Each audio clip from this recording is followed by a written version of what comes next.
Hello everyone, how are you? Okay, we are again in the field of grammar.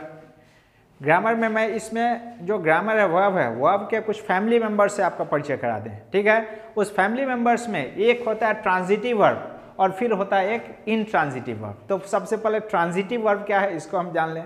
ये जो verb है transitive verb वो ऐसा family member है verb का जो कि अपने वर्ब का इफेक्ट कहीं और दिखाता है। उसको समझने के लिए ट्रांजिटिव जो वर्ब है, ये वर्ब ट्रांजिटिव आया किस वर्ड से? ट्रांसफर से। वर्ब माने क्या होता है? क्रिया वर्ग।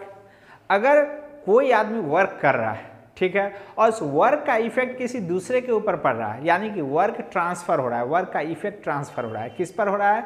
किसी सामने वाले पर, यानी ऑब्जेक्ट पर। जैसे एग्जाम्पल के लिए she is beating the child, she is beating the child में हम क्या देख रहे हैं कि जो मेन वर्ब है, वर्क क्या हो रहा है? बीट करने का, ठीक है, ये बीट करने का वर्क हो रहा है। वर्कर कौन है? Who is the subject of the sentence? She is the subject of the sentence.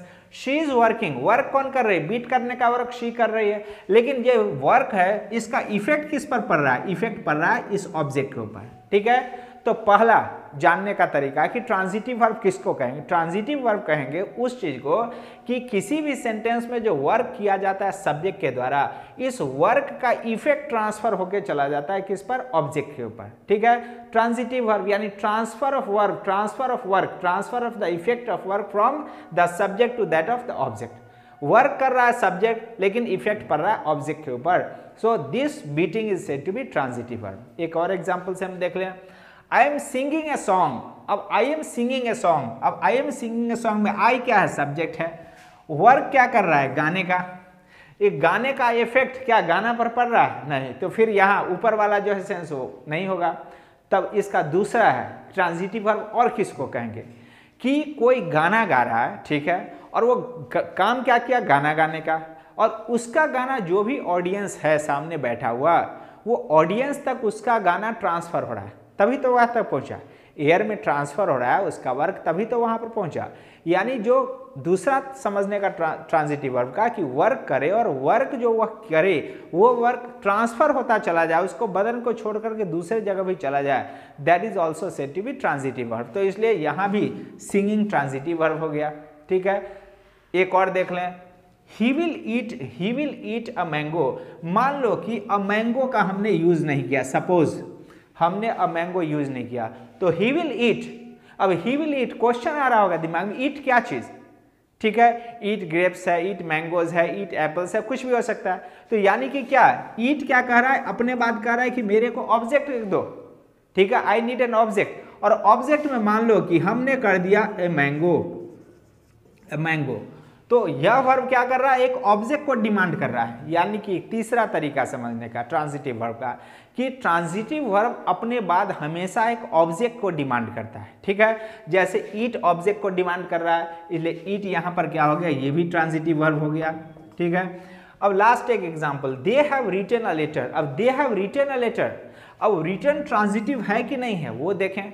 लिखने का काम कौन कर रहा है? सब्जेक्ट दे कर रहा है। ये जो लिख जा रहा है ये लिखा हुआ ट्रांसफर किस पर हो रहा है? किसी पेपर के ऊपर, जो कि लेटर का फॉर्म हो रहा है, ठीक है। तो वर्क कर रहा है ये, लेकिन ट्रांसफर हो रहा है किसी पेज के ऊपर जिसको कि लेटर का फॉर्मेट कहते हैं। तो हमने समझ लिया ट्रांजिटिव वर्ब। आसान तरीका समझने का, ट्रांजिटिव वर्ब उस सारे वर्ब को ट्रांजिटिव कहेंगे जिसका नंबर 1 वर्क करे, सब्जेक्ट वर्क करे, लेकिन उस वर्क का असर ऑब्जेक्ट के ऊपर पड़ जाए, तो वह हो गया ट्रांजिटिव वर्ब। दूसरा तरीका कि वर्क करे और वो वर्क ट्रांसफर हो जाए, उस आदमी को छोड़कर के ट्रांसफर हो उसका वर्क, तो वह हो गया ट्रांजिटिव वर्ब। तीसरा कि ट्रांजिटिव वर्ब अपने बाद हमेशा ऑब्जेक्ट को डिमांड करता है, जैसे मैंने यहां कहा, ये हो गया ट्रांजिटिव वर्ब। और एक और चीज समझने का कि कोई भी सेंटेंस आप देखो, अगर वो सेंटेंस एक्टिव फॉर्म में है तो वह सेंटेंस अगर पैसिव फॉर्म में बदल गया, यानी कि उसमें जो वर्ब होगा जो V3 हो जाता है पास्ट पार्टिसिपल, इसका अर्थ है कि वह ट्रांजिटिव वर्ब ही होगा, क्योंकि बिना ट्रांजिटिव वर्ब का एक्टिव वॉइस पैसिव नहीं बन सकता है। तो ये तो हमारा ट्रांजिटिव वर्ब का हो गया। अब हम चलें दूसरा इनट्रांजिटिव वर्ब की तरफ। अब हम ट्रांजिटिव वर्ब से चलते हैं दूसरे दुनिया में, उसका जो नेक्स्ट भाई है, भाई मान के चलो, ट्रांजिटिव इनट्रांजिटिव दो भाई है, दोनों का अलग अलग कैरेक्टर्स होगा, बट नेचुरल है। तो इन ट्रांजिटिव वर्ब यानी इन, किसी भी सेंटेंस में किसी वर्ड में अगर इन लगा देते हैं तो वो निगेटिव उसका आंसर होता है। इन ट्रांजिटिव यानी जो ट्रांजिटिव न हो, नॉट ट्रांजिटिव। तो मैंने क्या कहा था इसके पहले कि ट्रांजिटिव वर्ब में वर्ब जो किया जाता है, वर्क जो किया जाता है सब्जेक्ट के द्वारा, उसका असर किस पर पड़ता है? ऑब्जेक्ट के ऊपर। ठीक है, अब इसमें देख लें क्या स्थिति है। She is running in the field, यहाँ पर मेन वर्ब कौन सा है? जो वर्क करने वाला वर्ब है उसको क्या कहते हैं? Main verb. वो कौन सा है? या रनिंग है।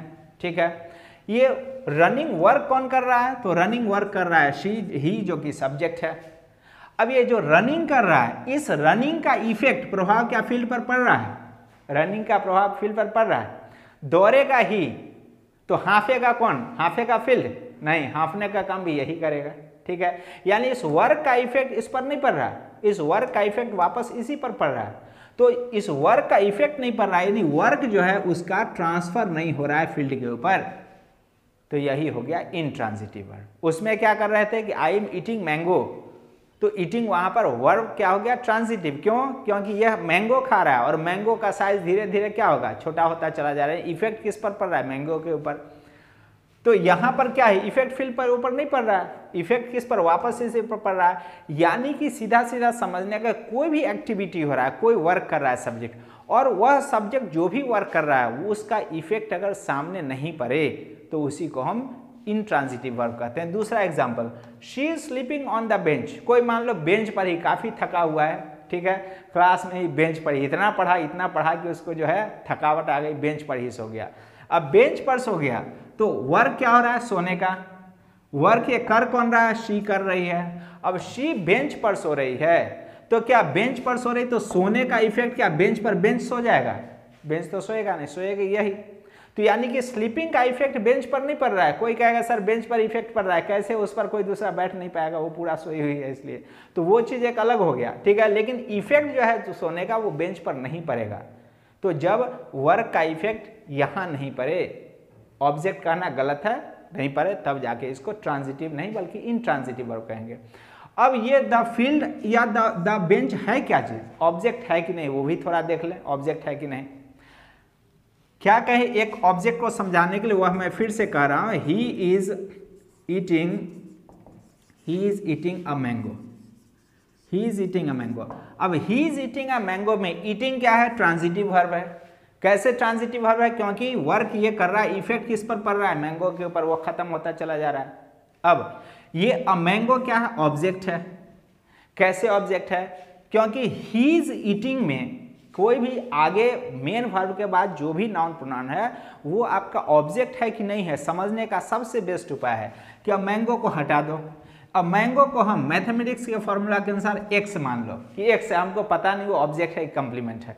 अब हम क्या करेंगे? ही इज ईटिंग में क्वेश्चन करेंगे। क्या से क्वेश्चन करेंगे? हु से या व्हाट से, ठीक है। हु और व्हाट से अगर क्वेश्चन करेंगे ही इज ईटिंग में है, तो जरा सोच के देखिए क्वेश्चन क्या बन सकता है। ही इज ईटिंग का क्वेश्चन व्हाट और हु से, ठीक है, बताइए। चलिए देखना, हु और व्हाट से जब क्वेश्चन करेंगे तो what is he eating, question क्या हुआ? What is he eating. अब व्हाट इज ही ईटिंग या व्हाट इज ही ईटिंग का आंसर है मैंगो, है कि नहीं है? मैंगो। तो आंसर जब मिल जाए तो वह आंसर ऑब्जेक्ट कहलाता है। अगर ये क्वेश्चन करने पर आंसर नहीं मिले तो वही हमारा कंप्लीमेंट हो जाता है। जैसे इसके हम देख लें, he is running in the field. अब द फील्ड ऑब्जेक्ट है कि नहीं है या कंप्लीमेंट है, उसको पता करने के लिए हम फिर से इसको हम एक्स मान लें कि ऑब्जेक्ट है या कंप्लीमेंट है, पता नहीं। अब जो यहां जितना भी बच गया उससे हम हु या व्हाट से क्वेश्चन करेंगे। अब हम व्हाट से अगर क्वेश्चन करते हैं तो what is he running in. अब what is he running in question, इसका आंसर द फील्ड है? नहीं है। कोई कह रहा है who is he running in, उसका क्वेश्चन होगा, आंसर होगा वो द फील्ड? नहीं होगा। क्वेश्चन किस चीज से करना पड़ेगा? व्हेयर से करना पड़ेगा। व्हेयर इज ही रनिंग, तब जाकर के इन द फील्ड मिलेगा आंसर, ठीक है। लेकिन हम ऑब्जेक्ट या कंप्लीमेंट को पता करने के लिए व्हेयर से नहीं करेंगे क्वेश्चन, हु और व्हाट से ही क्वेश्चन करेंगे। तो अगर हु और व्हाट से क्वेश्चन करते हैं तो द फील्ड आंसर नहीं आता है। जब ये आंसर नहीं आए तो इसी को हम कंप्लीमेंट कहते हैं, इसी को कहते हैं कंप्लीमेंट, ठीक है। तो एक दूसरा हमारा समझ में आ गया ट्रांजिटिव इंट्रांजिटिव, कि ट्रांजिटिव वर्ब के बाद हमेशा ऑब्जेक्ट आता है, जबकि इंट्रांजिटिव वर्ब के बाद ऑब्जेक्ट नहीं कंप्लीमेंट आता है। तो ये हमारा ट्रांजिटिव वर्ब और इंट्रांजिटिव मेरे ख्याल से आसान तरीके से समझ में आ गया होगा। ठीक है, अब आगे हम फिर देखते हैं।